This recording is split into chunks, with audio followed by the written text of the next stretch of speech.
Bonjour à tous mes chers abonnés, mes chers étudiants. Tronc comme un biof, bienvenue dans cette nouvelle capsule. Ravi d'être avec vous pour partager avec vous les exercices de raisonnement scientifique. La dernière fois, on a travaillé tant des exercices pour la partie 1 de l'examen, la restitution de connaissances. Aujourd'hui, on va attaquer l'exploitation des données et investissement des acquis, c'est-à-dire le raisonnement scientifique. Je commence par l'exercice 1. L'exercice 1, dans les milieux naturels, la stratification, donc toujours je souligne le mot-clé. Voilà un mot-clé. La stratification, vous le savez, on a deux types de stratification. On a stratification verticale, on a stratification horizontale. La stratification des végétaux dépend d'un ensemble de facteurs écologiques qui peuvent en être l'origine Point. Pour identifier cette stratification, on propose l'exploitation de documents ci-dessous qui représentent une coupe horizontale des végétaux de la Daya Sidi Bourraba. Donc ça, c'est Daya Sidi Bourraba. Je vais vous faire rapprocher la photo. Donc c'est bon. Donc vous avez vu, on a mis une répartition des végétaux. Ils ont donné à ma gauche est, à ma droite l'ouest, c'est-à-dire l'orientation, l'altitude. Donc là, la nomenclature des végétaux, ils ont dit une petite information. La nomenclature, c'est-à-dire tasmiyat nabatat des végétaux, elle est composée de deux noms. Le premier indique le genre, alors que le deuxième indique l'espèce. Donc par exemple, Tifa angustifolia. Donc Tifa, c'est le premier nom, il indique le genre, et angustifolia, c'est le deuxième nom qui indique l'espèce. Ça, ce sont pour vous, pour votre culture générale. Donc voilà, vous voyez très bien, c'est-à-dire sur Dayat Sidi Bourraba, on note une répartition de différents types de végétaux. Si vous comptez avec moi combien de types, j'en ai 1, 2, 3, 4, 5, 6, 7. Selon la légende, si vous voyez avec moi la légende, 1, 2, 3, 4, 5, 6, 7, 7 types de plantes. Maintenant, chose sérieuse, passons maintenant aux données des exercices. La question 1, décrivez la répartition des espèces végétales tout au long de la coupe Est-Ouest. Comment ils sont distribués, comment ils sont organisés, ce végétaux-là, comme vous voyez. Donc, c'est une petite description. Donc, de l'Est, comme vous voyez, j'en ai ce type de plantes. J'en ai Tifa, angustifolia, j'en ai aussi Janthus actus, pardon, ici c'est Janthus actus, ici j'en ai Cyprus leva, vous pardonnez, ce sont des mots latins, Levegatus. Vers l'ouest, j'en ai ce genre de plante, Cyprus levegatus, et aussi Cyprus maritimus. Donc ça, c'est une petite description. Vous allez décrire la répartition. Ce que vous voyez, essayez de le décrire sous forme de phrases simples et bien cohérentes. Donc la deuxième question, déterminer le type de stratification des végétaux dans cette daya-là.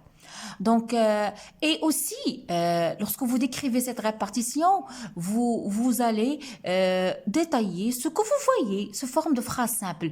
Pour déterminer le type de stratification, il s'agit de quel type de stratification? Il s'agit d'une stratification horizontale. Proposez 3 hypothèses expliquant la répartition des végétaux dans cette daya. Donc, quelles sont les hypothèses que vous pouvez représenter? Ça peut être dû au facteur climatique. Ça peut être dû, c'est-à-dire facteur climatique, la température, la pluie. Ça peut être dû au facteur édaphique, pédologique, c'est-à-dire la structure du sol, le sol. OK? Donc, on verra les réponses tout de suite. Donc voilà, il s'agit d'une stratification horizontale. Les végétaux varient en allant de la zone envahie par l'eau vers les périphéries sèches. Donc, c'est une stratification horizontale, توزيع أفقي. Les végétaux varient, changent en allant de la zone envahie par l'eau vers les périphéries sèches. Quelles sont les hypothèses? Hypothèse 1, la stratification horizontale des végétaux dans ce milieu aquatique, elle est due à la présence d'eau. Donc, j'ai pas dit tout à l'heure l'eau. Soit la présence d'eau, soit l'humidité du sol, c'est-à-dire facteur édaphique, facteur pédologique. Deuxième hypothèse, donc s'il vous plaît mes chers étudiants, une hypothèse, ça reste une hypothèse. Vous devez donner une hypothèse qui sera en relation avec le sujet, c'est-à-dire une hypothèse معقولة يعني موضوعة بعقلانية ولها علاقة بالموضوع. OK? Donc, l'hypothèse 2, la stratification horizontale des végétaux dans ce milieu aquatique, elle est due à la variation de la nature du sol tout au long de la daya.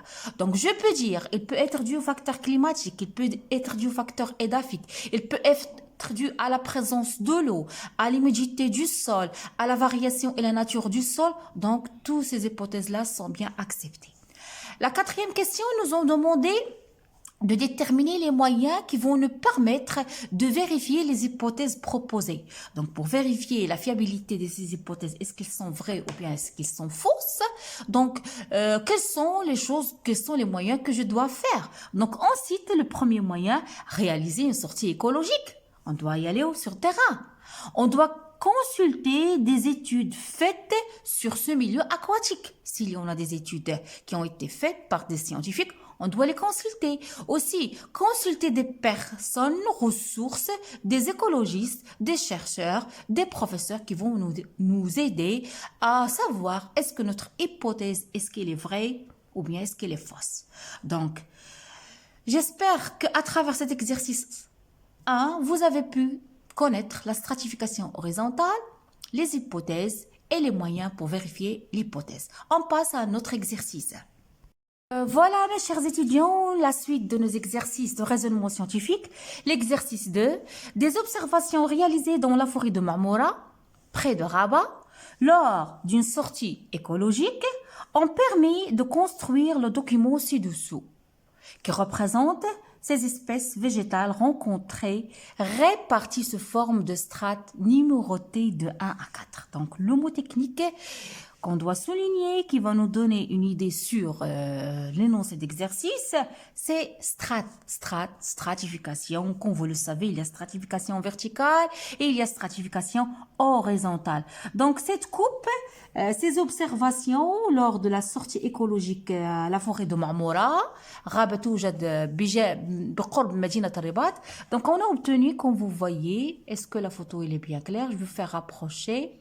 Donc regardez, chez liège, aubépine, les lichens, les graminées, les champignons, les mousses, Erginie, asphodèle, le doum.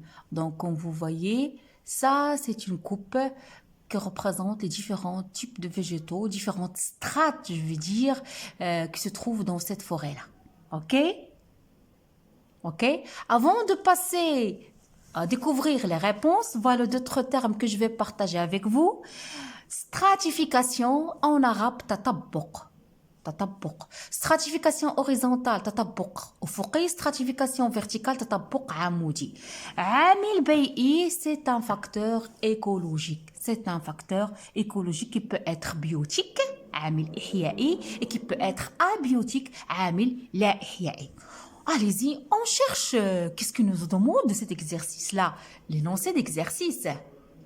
Première question, mes chers étudiants, identifiez le type de stratification de végétaux indiqué dans ce document-là, ainsi que les strates numérotées 1 et 4. Donc, c'est facile. Ils nous ont demandé de déterminer le type de stratification, c'est la stratification verticale, et de numéroter, de donner une légende aux strates numérotées de 1 à 4. Donc, vous allez mettre strates arborescentes, arbustives, strates herbacées, et ainsi de suite. Donc, on verra tout à l'heure les réponses. Je voulais la question 2, déterminer les caractéristiques sur lesquelles on se base pour définir les strates de végétation. Quelles sont les propriétés, quelles sont les caractéristiques sur lesquelles on se base pour définir ces strates de végétation? On découvrir ça. Vous voyez, il s'agit d'une stratification verticale. Ça, c'est la strate arborescente. Ça, c'est la strate arbustive. Ça, c'est la strate herbacée. Ça, c'est la strate des mousses et des lichens. Vous devez connaître ça et vous devez connaître les constituants de chaque strate, de chaque coup, mes chers étudiants. C'est bon. Donc, voilà les réponses. Il s'agit d'une stratification verticale. Des espèces végétales existant dans ce milieu forestier. Il s'agit d'une stratification verticale des espèces végétales existant dans ce milieu forestier. Strates arborescentes, strates arbustives, strates herbacées, strates des mousses et des lichens, comme je viens d'expliquer. Quelles sont les caractéristiques sur lesquelles on a pu se baser pour définir ces strates-là? Mes chers étudiants, les caractéristiques pour définir les strates sont l'appareil végétatif de l'espèce végétale, je l'ai dit en cours, et sa hauteur. Donc, on se base sur l'appareil végétatif, est-ce qu'elle est lumineuse, est-ce qu'elle est herbacée, ou bien la hauteur des végétaux. C'est-à-dire, on classe les végétaux selon leur hauteur. Donc, j'espère que, comme vous voyez, le but de cet exercice 2, c'est le contraire de l'exercice 1 qu'on vient de corriger. L'exercice 1 a pour but de définir la stratification horizontale.